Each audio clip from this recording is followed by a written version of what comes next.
사랑의 하나님 아버지, 오늘도 주의 말씀이 우리와 함께 하시니 너무나 감사합니다. 성령께서 깨우쳐 주시고 또 인도해 주시옵소서. 예수님 이름으로 기도합니다. 아멘. 3월 18일 화요일입니다. 누가복음 16장 14절부터 18절의 말씀입니다. 오늘은 아주 몇 구절 안 되는데요. 첫 문장을 한번 보겠습니다. 바리새인들은 돈을 좋아하는 자들이라 이 모든 것을 듣고 비웃었다 그랬습니다. 예수님이 사람이 제자들에게 말씀하실 때 두 주인을 섬길 수 없다 그렇게 말씀하시고 재물에 관하여서 그 재물의 불의한 재물을 가지고도 친구를 사귀는 세상 사람들이 차라리 지혜롭지 않느냐. 하나님 나라의 자녀들이 어떠한 물질관을 가지고 살아야 되는가를 가르쳐 주는 것입니다. 그런 말씀을 들었습니다. 그랬더니 이제 이 바리새인들이 예수님의 그 가르침을 비웃었습니다. 비웃은 이유는 딴 것이 아니지요. 바리새인들은 오늘 보니까 뭐 돈을 좋아하는 자들이라 그랬는데 이 사람들이 돈을 좋아한다는 표현은 율법에 있기 때문에 이 사람들은 당연히 돈을 좋아했습니다. 부자가 되는 것이 복받은 길이라고 이 사람들은 믿고 살았죠. 왜냐하면 신명기서에도 그렇게 가르치잖아요. 너희들 앞에 복과 저주가 놓여 있는데 하나님의 율법의 말씀을 잘 준수하고 살면은 복을 받고 하나님을 떠나 살면은 저주를 받는다 하는 것 신명기서의 축복에 대한 약속의 말씀이었습니다. 그러므로 바리새인들은 자신들이 부유하게 살고 잘 사는 것이 하나님으로부터 인정받은 자들의 삶이라고 믿었습니다. 가난은 그러니까 어떻게 해요? 하나님 앞에 복을 받지 못한 자들, 저주받은 자, 하나님의 말씀에 순종하여 살지 못한 그 결과다. 그렇게 보았습니다. 자신들은 하나님의 말씀에 율법에 순종하였기 때문에 그 보상으로 마땅히 부를 누린다라고 믿고 살던 바리새인들이었으니까 예수님이 그 물질관을 들을 때 이 물질의 주인이 되고 또 물질을 그렇게 친구들을 위해 쓰는 것이 마땅한 일이고 그렇다고 가르치니까 그런 예수님의 가르치시는 말씀을 하신 예수님 보니까 어떻게 해요? 가난한 랍비로 보였죠. 그 다음에 따라다니는 제자들은 어떻게 해요? 지질이 더 가난한 그런 소수의 추종자들을 데리고 있다라고 보았으니까 바리새인들이 당연히 예수님의 가르침조차도 자신들이 가르친 것도 다르니까 그렇게 무시했던 것입니다. 그리고 그들은 어떻게 스스로 믿었습니다. 물질의 축복이 하나님에 대한 인정 또 보상을 받은 증거다고 믿었으니까요. 그랬으니까 이 사람들이 믿으니까 주님이 그들에게 말씀하시기를 사람들 앞에서 스스로 옳다는 자들이라 그렇게 말씀합니다. 너희 마음을 하나님께서 아신다라고 너희 마음의 동기를 하나님 보고 계신다 하는데 이 말씀이 무엇입니까? 사람들 앞에서 높이면 스스로 옳다는 자들이니까 그래서 하나님의 주에 복을 받고 상급을 받은 자들로서 사람들에게 구제를 베풀고 또 경건한 모습을 보이고 하는 그런 위선적인 그런 선을 행하며 하나님 앞에 의로운 자들의 모습을 보이고 있는 그런 바리새인들을 지적하는 것입니다. 외식하는 자들이라고 예수님이 야단치지 않았습니까? 그러니까 이 잘못된 저들의 생각은 결국 저들이 그 하나님의 말씀에 오해로 인한 그들의 잘못된 신앙생활 그것이 저들이 삶 전체를 좌우하고 있었습니다. 그래서 주님 말씀하시는 거예요.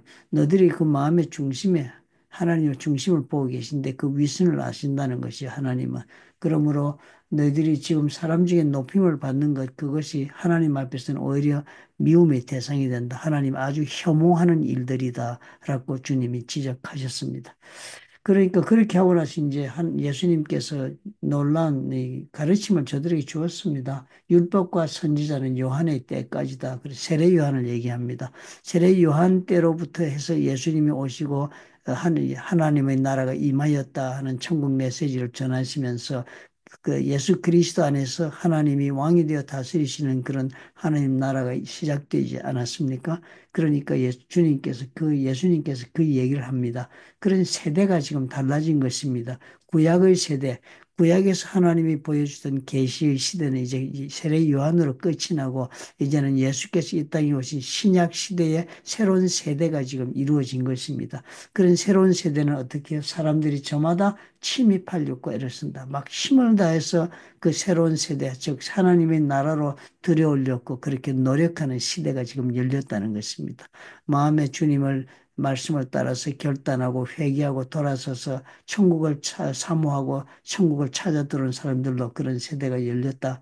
그러나 그 율법이 변하지는 않는다. 구약의 율법이 다 그 본래 하나님이 가르치신 그 모든 말씀은 그대로 다 존재하고 그 율법이 없어지는 건 아니지만 새로운 그 하나님의 다스리시는 하나님 나라가 임한 시대가 시작되었다라고 바리새인들에게 지적을 합니다.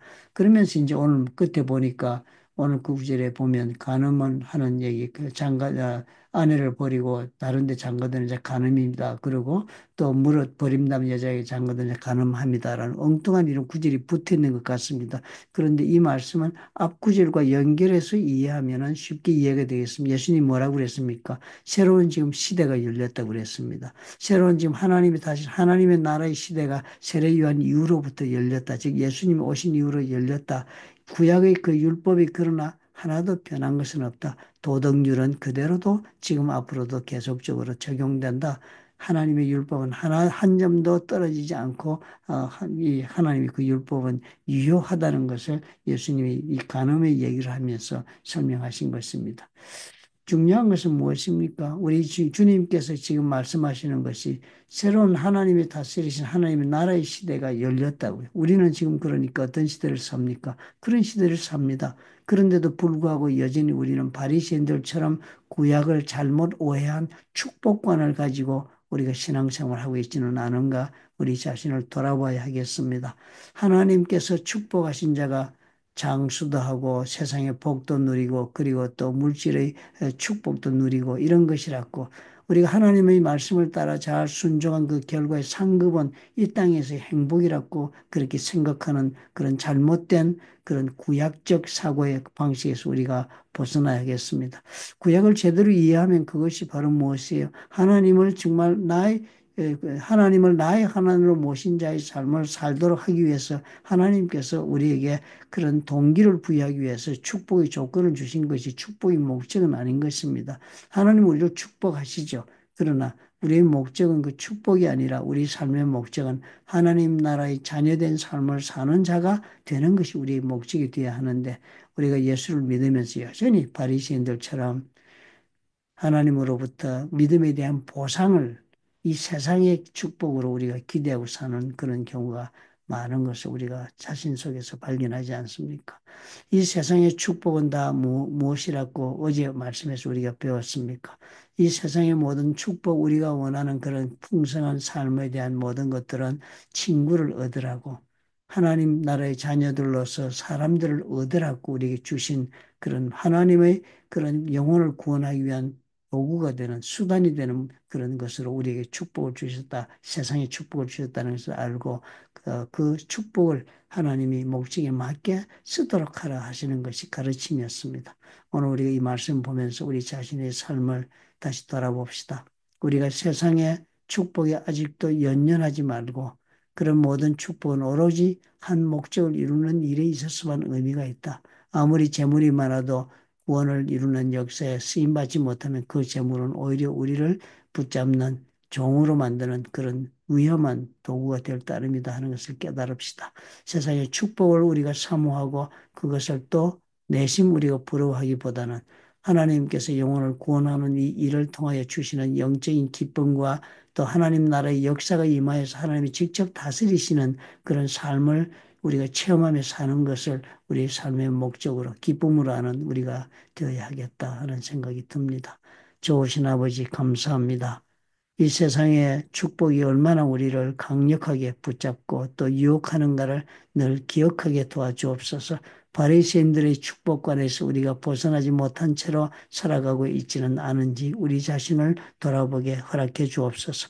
오늘 나의 삶에 고난이 있고 오늘 나의 삶에 부족함이 있고 오늘 나의 삶에 내가 원하는 대로 하나님이 응답하지 않는 일이 있다 할지라도 우리가 이 모든 것이 하나님의 구원의 역사 속에서 하나님의 뜻 안에 있음을 믿고 하나님 앞에 감사함으로 오늘을 수용하고 걸어갈 수 있는 우리가 되도록 축복해 주옵소서. 오늘의 고난도, 가난도, 부족함도 다 주의 역사를 이루는 일, 즉 영혼을 구원하는 일을 위하여 하나님 허락하고 계신 일이라면 내 자신의 영혼도 구원하고 우리 하나님의 자녀로 삼기 위하여 나의 삶에도 고난도 부족함도 있다고 우리가 믿음으로 내 자신의 삶을 해석할 줄 아는 그런 하나님 성도가 되게 도와주옵소서. 예수님 이름으로 기도합나이다. 아멘. 대단히 어려운 그런 결단이 될 수 있습니다. 신앙을 가지면 이 땅에서 우리가 육체를 가지고 사니까요. 육체를 가지고 사는 삶에 대한 편안함과 보장을 우리가 기대하기 마련입니다. 그래서 그런 것을 충족시킬 때는 우리는 참 좋으신 하나님이라고 말씀을 하고, 그리고 그런 것을 충족시켜 주지 않는다 생각이 들 때는 우리 하나님은 어찌 우리 나에게 대해서 무관심하시냐, 나를 버리시냐 하고 우리는 또 하나님에게 그렇게 또 대적하는 그런 마음을 품기도 합니다. 우리는 그런 면에서 보면 바리새인들의 그 축복과는 우리가 벗어나지 못하고 있다는 자신을 발견하실 수 있다고 생각이 듭니다. 우리 하나님 기도해야 될 줄 압니다. 성령께서 우리의 영혼 속에 함께 하시고 또 우리를 깨우쳐 주셔서 정말로 진실하고 귀하고 하나님 앞에서 값진 것을 우리가 얻었다는 생각 속에 오늘의 모든 삶의 문제를 다시 재해석하고 나갈 수 있는 우리가 되도록 우리 하나님이 은혜를 주실 것을 기대해 봅니다.